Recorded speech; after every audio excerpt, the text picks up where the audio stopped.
जब ख्याल आया तो ख्याल भी उनका आया। जब आंखें खुली तो ख्वाब भी उनका आया। सोचा कि किसी और को याद कर लूं, पर जब होंठ खुले तो नाम भी उनका आया। तो फ्रेंड्स, एक बार फिर से आप लोग का स्वागत है आपके अपने चैनल चंद्रहास सर में। तो जैसा आपको पता है कि हम लोग पढ़ रहे थे बायोमॉलिक्यूल्स, और बायोमॉलिक्यूल्स के अंदर बहुत इंपॉर्टेंट डिस्कशन हम लोग का चल रहा था। अमाइनो एसिड्स हम लोग पढ़ चुके थे लास्ट क्लास के अंदर। आपने पूरा वीडियो होप्सो देखा होगा, नोट्स भी लिखा होगा और बहुत अच्छे से उसको प्रिपेयर भी किया होगा। तो हम लोग उसी कड़ी को आगे बढ़ाते हुए चलते हैं और हम लोग अगले कड़ी में इंपॉर्टेंट चीज अमाइनो एसिड्स के एप्लीकेशन को लेके आएंगे, जिससे अमाइनो एसिड्स, जब बहुत सारे अमाइनो एसिड्स आपस में कंबाइन करेंगे तो प्रोटीन का फॉर्मेशन होने जा रहा है। मतलब हम लोग आज जो पढ़ने जा रहे हैं वो प्रोटीन के बारे में पढ़ने जा रहे हैं। तो फ्रेंड्स, एक इंपॉर्टेंट बात कि जब हम लोग आज की बात करें तो आज के क्लास में सबसे पहले बात हम लोग करेंगे प्रोटीन के बारे में। तो आज मैं आपको बताने जा रहा हूँ प्रोटीन, ठीक है। अब इसी प्रोटीन का डिस्कशन करेंगे, लेकिन सबसे पहले आपको बता दूं कि अगर अपन प्रोटीन की बात करते हैं तो प्रोटीन के अंदर आपको क्या बताने वाला हूं ये समझो जरा। प्रोटीन के अंदर सबसे पहले स्ट्रक्चर ऑफ प्रोटीन की बात करेंगे। अभी आपको बोला था मैंने लास्ट क्लास के अंदर कि जब बहुत सारे अमाइनो एसिड्स आपस में कंबाइन करते हैं तो इस तरह से बहुत सारे जब अमाइनो एसिड्स आपस में कंबाइन करेंगे तो एक चेन बनेगा, और यही जो चेन बनता हुआ दिखाई देगा, जब ये चेन बहुत ज़्यादा लंबा बनेगा तब कहलाएगा प्रोटीन। लेकिन आपको ये डेफिनेशन याद नहीं रखना, आपको प्रॉपर डेफिनेशन बता रहा हूं, जरा समझना ध्यान से। लेकिन उससे पहले आपको बताऊं कि अगर आप अमाइनो एसिड्स के कंबाइन होने की बात कर रहे हो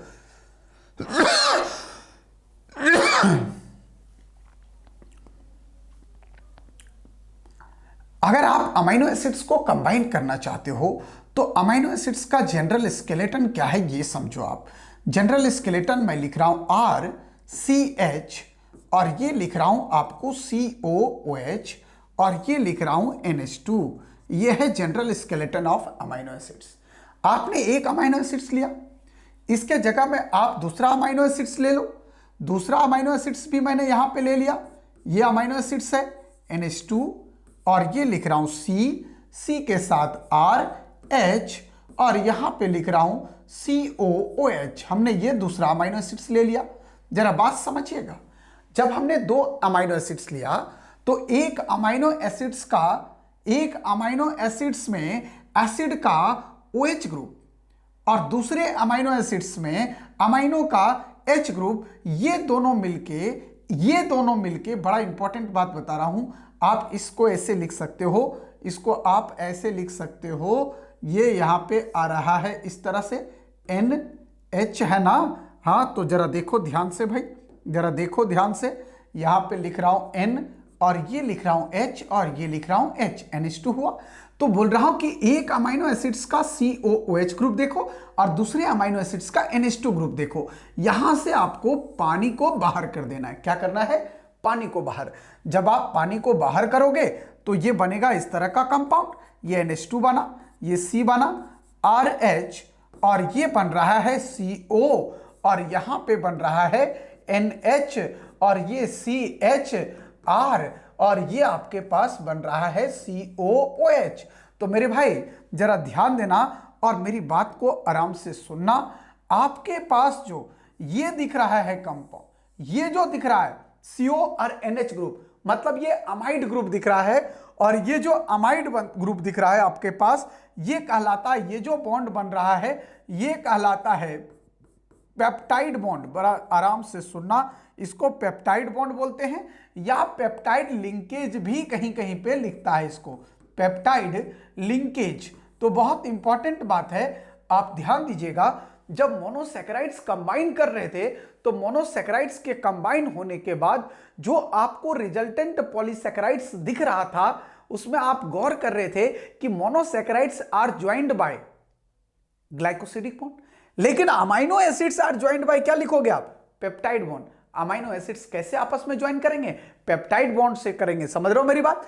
अब अगर दो अमाइनो एसिड्स ज्वाइन किया तो एक पेप्टाइड बना, ऐसे अगर एक और अमाइनो एसिड्स ज्वाइन किया तो 2 पेप्टाइड बनेगा। समझिएगा ध्यान से क्या बोल रहा हूं। ये जो रिजल्टेंट कंपाउंड बनेगा ये कहलाता है डाइपेप्टाइड।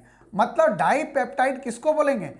डाइपेप्टाइड बोलेंगे कब? जब 2 अमीनो एसिड्स आपस में कंबाइन करेंगे तो जो पेप्टाइड बॉन्ड बनेगा ये कहलाएगा, ये जो बॉन्ड बन रहा है अमाइड बॉन्ड ये कहलाएगा पेप्टाइड बॉन्ड, और ये पूरा कंपाउंड कहलाएगा dipeptide. So dipeptide is formed by the combination of 2 amino acids. अब अगर 3 अमीनो एसिड्स करोगे तो भैया 2 पेप्टाइड बॉन्ड बनेगा और ये कंपाउंड कहलाएगा ट्राइपेप्टाइड। अगर 4 करोगे तो टेट्रापेप्टाइड, 5 अमीनो एसिड्स कंबाइन करोगे पेंटापेप्टाइड, 6 करोगे हेक्सापेप्टाइड, मोर देन 10 करोगे पॉलीपेप्टाइड। मेरी बात को समझिएगा ध्यान से। क्या बोला कि अगर more than 10 unit of more than 10 unit of amino acids आपस में जब कंबाइन करेंगे तो जो रिजल्टेंट मॉलिक्यूल बनेगा वो कहलाएगा पॉलीपेप्टाइड। क्या कहलाएगा?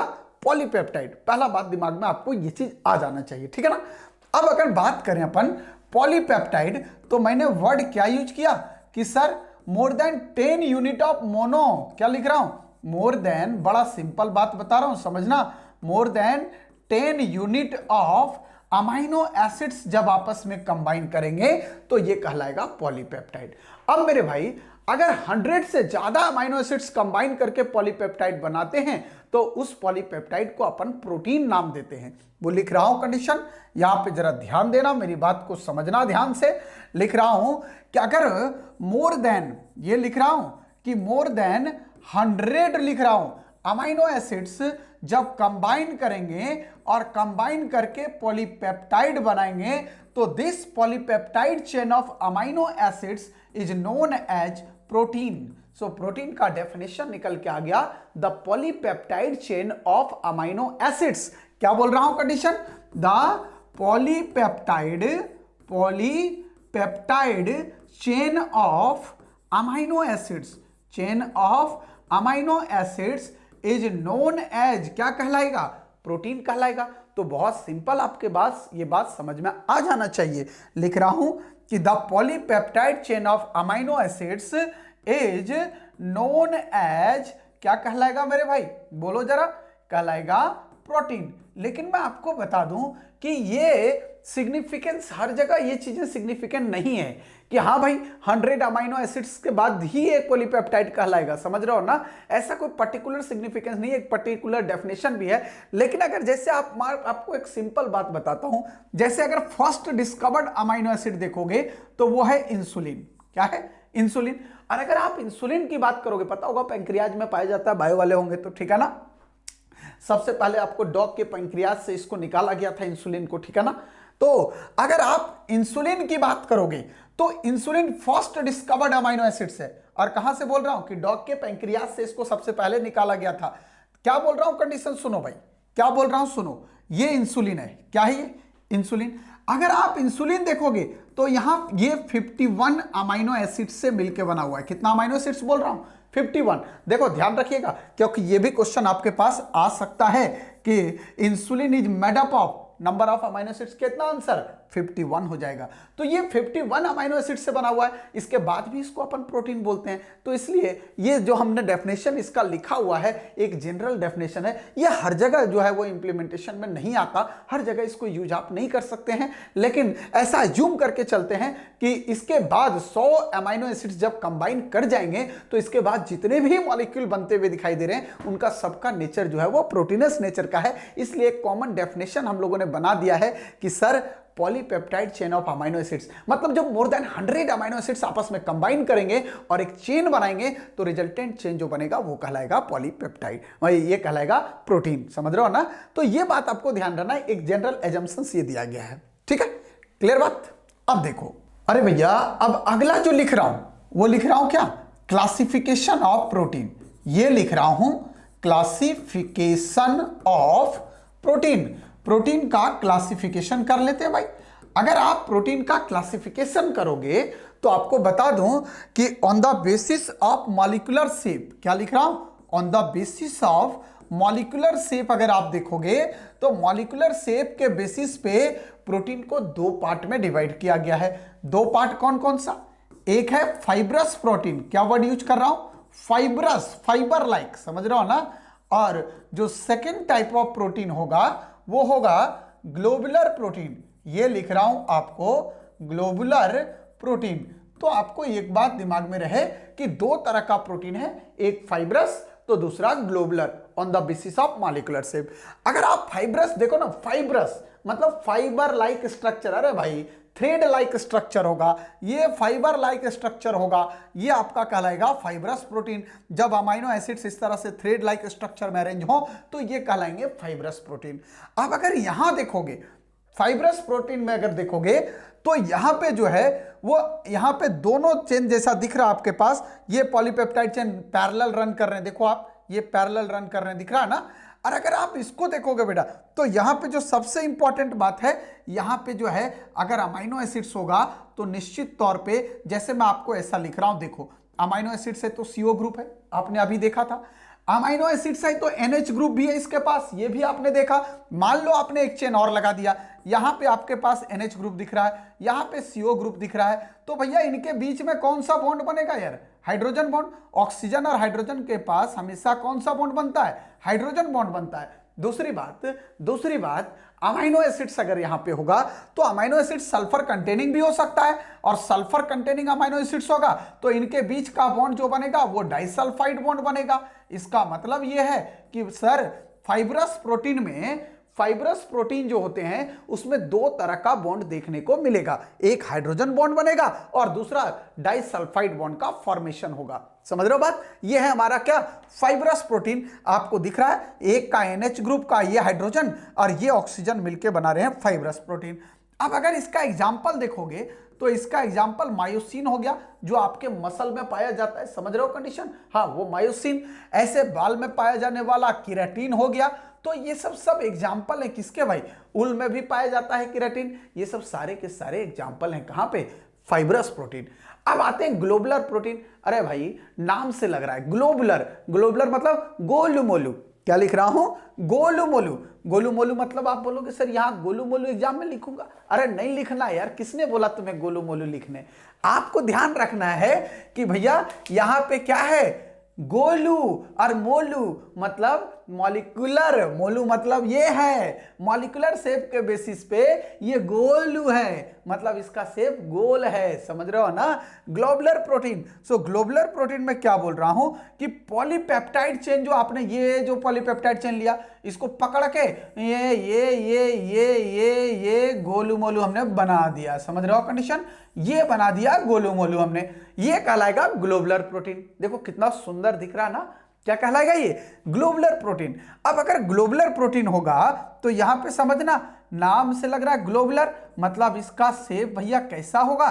स्फेरिकल शेप होगा यार। और साथ ही साथ अगर बात करूं तो ये देखो, यहां पे देखो वाटर में ये सॉल्युबल होगा। क्यों? जब आप फोल्डिंग करोगे तो यहां पे आपको दिखाई देगा CO ग्रुप, इधर NH ग्रुप दिखाई देगा, यहां भी CO ग्रुप दिखाई देगा। जैसे आपने वाटर में डाला ये तुरंत वाटर के साथ हाइड्रोजन बॉन्ड बना देंगे। जैसे आपने वाटर में डाला, यहां पे NH ग्रुप है, वाटर में जैसे डाला आपने, ये वाटर में डाला, तुरंत ये क्या करेगा, नाइट्रोजन इस हाइड्रोजन के साथ हाइड्रोजन बॉन्ड बना देगा, मतलब वाटर में घुल जाएगा। सो ग्लोबुलर प्रोटीन जो होगा वो वाटर सॉल्युबल होगा। कैसा होगा भाई?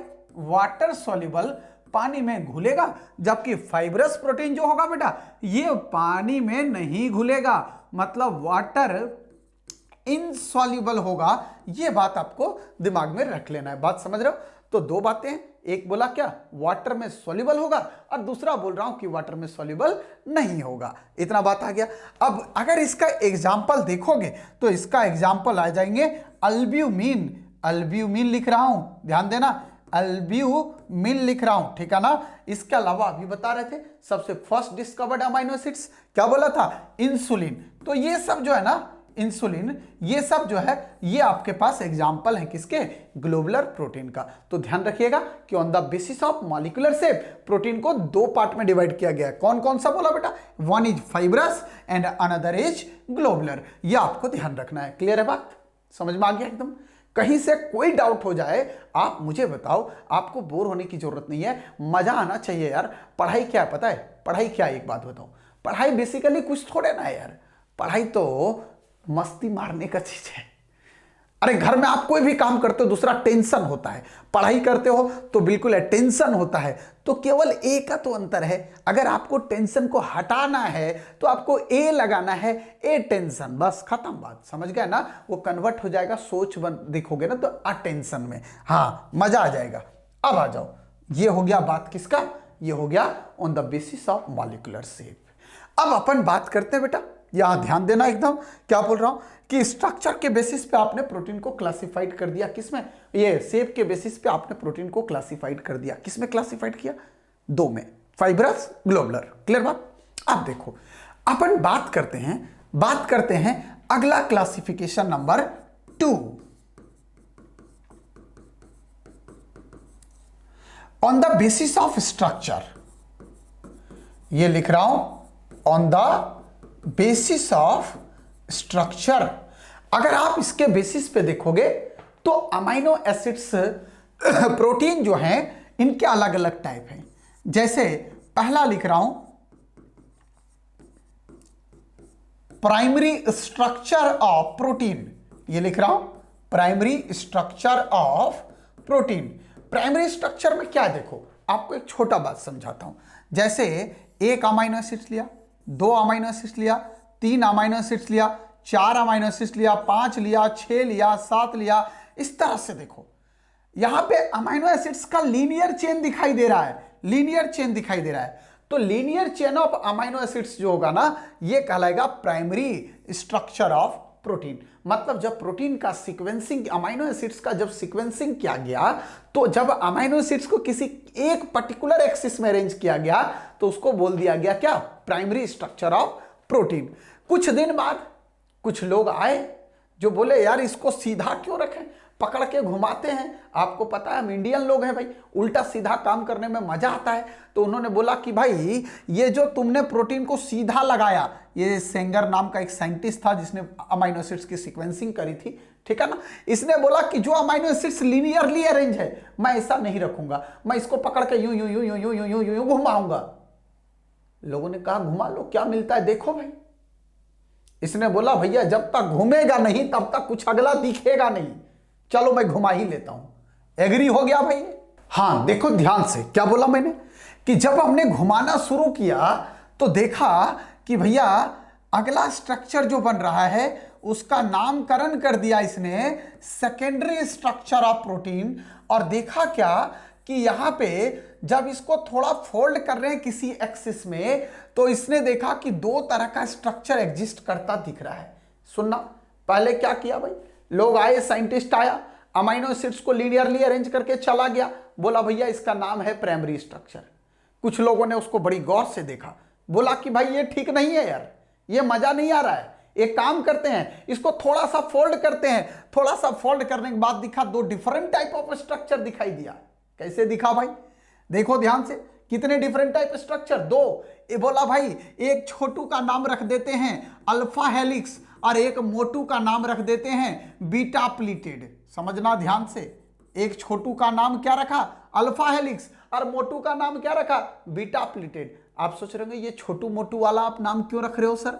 अरे बेटा अभी बताऊंगा, ये छोटू है और ये जो है ये मोटू है। क्यों ऐसा बोल रहा हूं भाई, जरा देखो ध्यान से।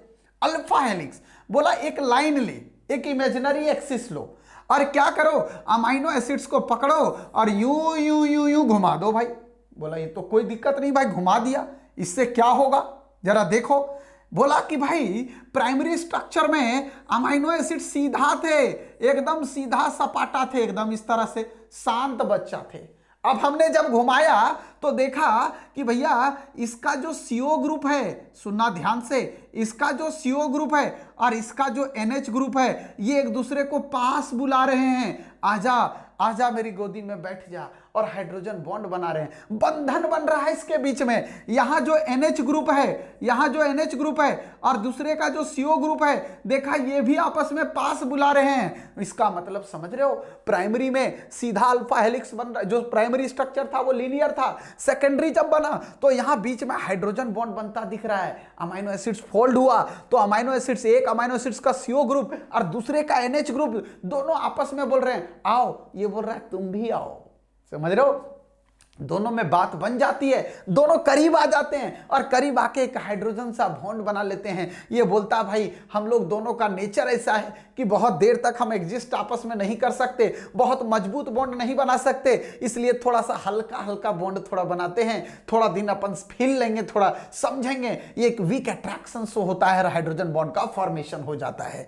मेरे भाई ध्यान दो क्या बोल रहा हूं, ये तो बना क्या, अल्फा हेलिक्स। दूसरा क्या देखा कि भैया जब अमीनो एसिड्स को फोल्ड कर रहे हैं तो एक और डिफरेंट टाइप ऑफ स्ट्रक्चर ऐसे दिखाई दिया, ये स्ट्रक्चर दिखाई दे रहा था, ये स्ट्रक्चर सीट लाइक स्ट्रक्चर आपको देखने को मिल रहा था, सीट लाइक स्ट्रक्चर देखने को मिल रहा था और इस स्ट्रक्चर का नाम दे दिया गया बीटा प्लेटेड। ये प्लेट लाइक स्ट्रक्चर दिख रहा है ना, ये प्लेट लाइक स्ट्रक्चर बन रहा था, इसको बीटा प्लेटेड सीट नाम दे दिया गया। तो बोला कि सेकेंडरी स्ट्रक्चर दो तरह से दिखेगा, यहां भी हाइड्रोजन बॉन्ड बन रहा था, एक का CO दूसरे का NH, ये दोनों मिलकर यहां भी हाइड्रोजन बॉन्ड बन रहे थे। और अगर हाइड्रोजन बॉन्ड बन रहा था इसका मतलब फोर्स ऑफ अट्रैक्शन बढ़ रहा था, और फोर्स ऑफ अट्रैक्शन बढ़ेगा तो भाई स्टेबिलिटी तो बढ़ेगी ना यार। इसका मतलब ऐसा आप बोल सकते हो कि सर इसका मतलब कि सेकेंडरी वाला जो है वो प्राइमरी वाला से ज्यादा स्टेबल होगा। सर बिल्कुल होगा भाई, कहीं कोई शक नहीं है इसमें, एकदम मन में शक निकाल दे।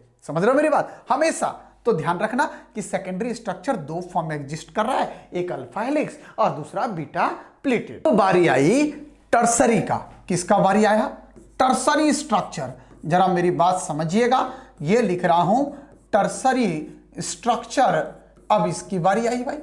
जब टर्सरी की बारी आई तो लोगों ने क्या बोला कि यार सेकेंडरी को तो देखा भाई, प्राइमरी को घुमाया, दो तरह का स्ट्रक्चर पाया, एक का नाम अल्फा हेलिक्स आया तो दूसरे का बाद बीटा प्लेटेड आया। भैया इसने बोला कि एक काम करो यार, एक काम करो, जो सेकेंडरी आया उसको थोड़ा और घुमाओ। क्या करना? थोड़ा और घुमाओ और फोल्डिंग हुआ। जब सेकेंडरी स्ट्रक्चर जो था इसका जब फोल्डिंग किया तो कुछ और भी आपको देखने को मिला। क्या देखने को मिला?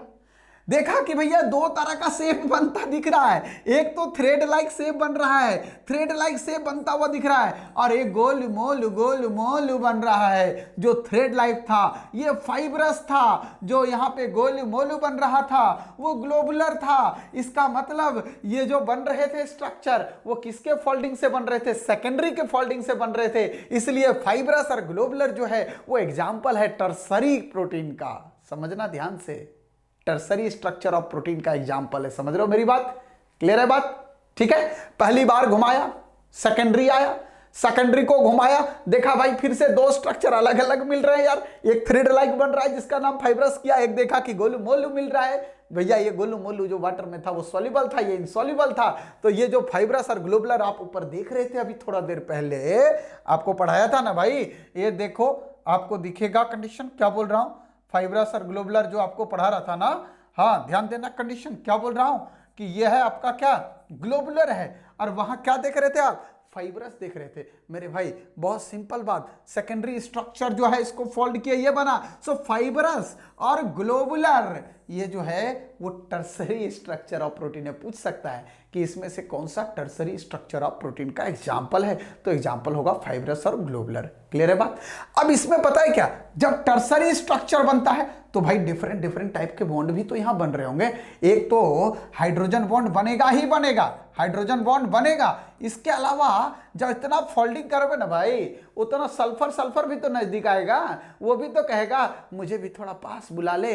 दोनों सल्फर पास आएंगे और बॉन्ड बनाएंगे डाइसल्फाइड। एक सल्फर बोलेगा कि भैया मैं तेरे बिना रह नहीं पाऊंगा, ये भी बोलूंगा तेरे बिना रह नहीं पाऊंगा, आजा आजा आजा, अरे एक साथ समा जा। दोनों समा के एक बॉन्ड बना देगा सल्फर। अब भैया जब मॉलिक्यूल पास आ रहे हैं तो कुछ और भी अट्रैक्शन दूसरे तरफ से हो रहा होगा। हो सकता है कि एक का नाइट्रोजन ग्रुप दूसरे के ऑक्सीजन को अट्रैक्ट करना कोशिश कर रहा होगा, ऐसा भी हो सकता है। एक का नाइट्रोजन दूसरे का हाइड्रोजन को अट्रैक्ट करने का कोशिश कर रहा होगा, मतलब वहां पे कुछ और वीक फोर्स ऑफ अट्रैक्शन देखने को मिल रहा होगा, और वीक फोर्स ऑफ अट्रैक्शन जो होगा वो वंडरवॉल होगा। इसलिए मैं आपको बताना चाहूंगा कि जो टर्सरी स्ट्रक्चर ऑफ प्रोटीन होगा ये stabilised by hydrogen bond, disulphide bond as well as van der Waals force of attraction. यहां पे तीनों तरह के आपको फोर्स ऑफ अट्रैक्शन देखने को मिलेगा मेरे भाई, ये बात जरूर दिमाग में रखना है। ये कौन सा स्ट्रक्चर बता रहा हूं? Tertiary structure. फोर्थ टाइप का जो आपका स्ट्रक्चर आएगा वो आएगा क्या? क्वाटरनरी। क्या बोल रहा हूं? Quaternary structure of protein. अरे भैया क्वार्टर सुन के ज्यादा खुश नहीं होना। हाँ, आजकल मौसम ठंडा ठंडा है, आपको मजा आ जाएगा सुनते ही, क्वार्टर सुनते ही गर्मी का एहसास होता है ठंड में आपको, समझ रहे हो ना? ऐसा नहीं करने का, ठीक है? आराम से केवल सुनना, फीलिंग लेना, ये नहीं कि इसमें डूब जाना है, ठीक है ना? हाँ, क्वाटरनरी में क्या है ना यार, देख यार, कुछ ऐसे प्रोटीन है ना, लिख रहा हूं, कुछ ऐसे प्रोटीन होंगे आपके पास जो दो या मोर पॉलीपेप्टाइड से बने होंगे। अरे भाई, 2 या मोर पॉलीपेप्टाइड से बने हुए। अब क्या करना है आपको? इसी को मान लेना है सब यूनिट। क्या मान लेना है इसको? सब यूनिट। और इसी को अरेंज कर दो स्पैटियल अरेंजमेंट, मतलब इसको 3 डायमेंशनली इसको अरेंज कर दो।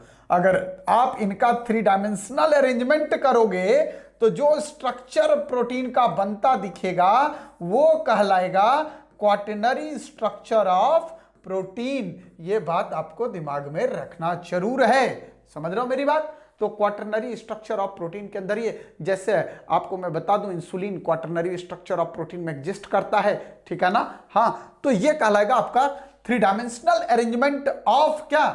2 और मोर पॉलीपेप्टाइड। अगर 2 और मोर पॉलीपेप्टाइड को 3 डायमेंशनली अरेंज करेंगे तो जो रिजल्टेंट प्रोटीन का स्ट्रक्चर बनेगा वो स्ट्रक्चर कहलाएगा क्वाटरनरी स्ट्रक्चर ऑफ प्रोटीन। बड़ा सिंपल बात है, कहीं कोई दिक्कत नहीं होना चाहिए। प्रोटीन के अंदर जो आपका नेक्स्ट पार्ट लिख रहा हूं ये है डीनेचुरेशन ऑफ प्रोटीन। जरा समझो भाई, क्या है ये डीनेचुरेशन ऑफ प्रोटीन? क्या इसका मीनिंग है ये समझाता हूं, देखो ध्यान से। जैसे भाई अपना बॉडी है तो बॉडी के अंदर प्रोटीन प्रेजेंट है, तो जो भी प्रोटीन प्रेजेंट है वो अपना बायोलॉजिकल फंक्शन सिस्टम चुपचाप अपना शांति से अच्छे से कर रहा होता है। तो जब बायोलॉजिकल सिस्टम प्रॉपर वे में वो प्रोटीन कर रहा होता है तो उस प्रोटीन को बोलते हैं नेटिव प्रोटीन। क्या बोलेंगे?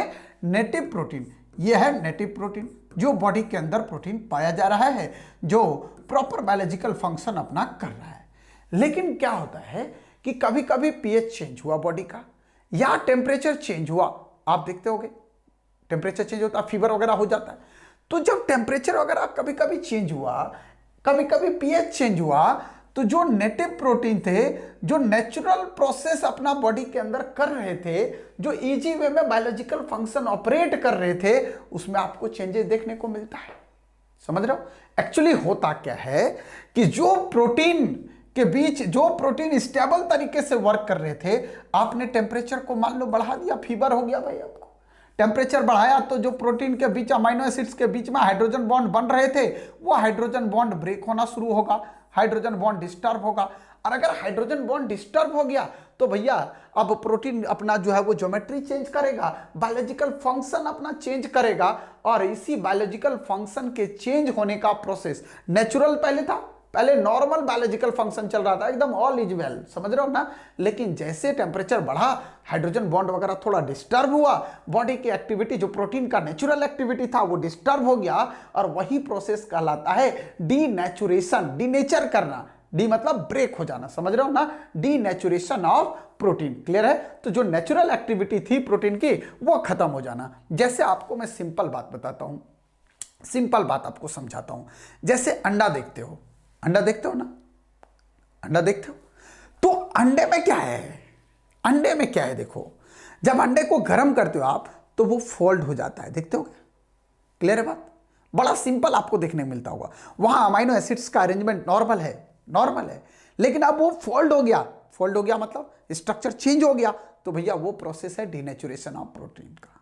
समझ रहे हो? बहुत सिंपल एग्जांपल आपको देखने को मिल सकता है। क्लियर बात? तो मेरे दोस्त, मैं उम्मीद कर रहा हूं कि प्रोटीन आपको समझ में आ गया होगा, और अगर समझ में आ गया है तो बहुत जल्दी हमारी मुलाकात होगी अगले वीडियो में। एंजॉय करके पढ़ेंगे, वो टाइम दूर नहीं है। तब तक के लिए अलविदा, बाय बाय, टेक केयर। आप लोग अपना ख्याल रखिए और अच्छे से तैयारी करते रहिए। मेरी दुआएं आपके साथ है और मैं आपके साथ हूँ ऑलवेज।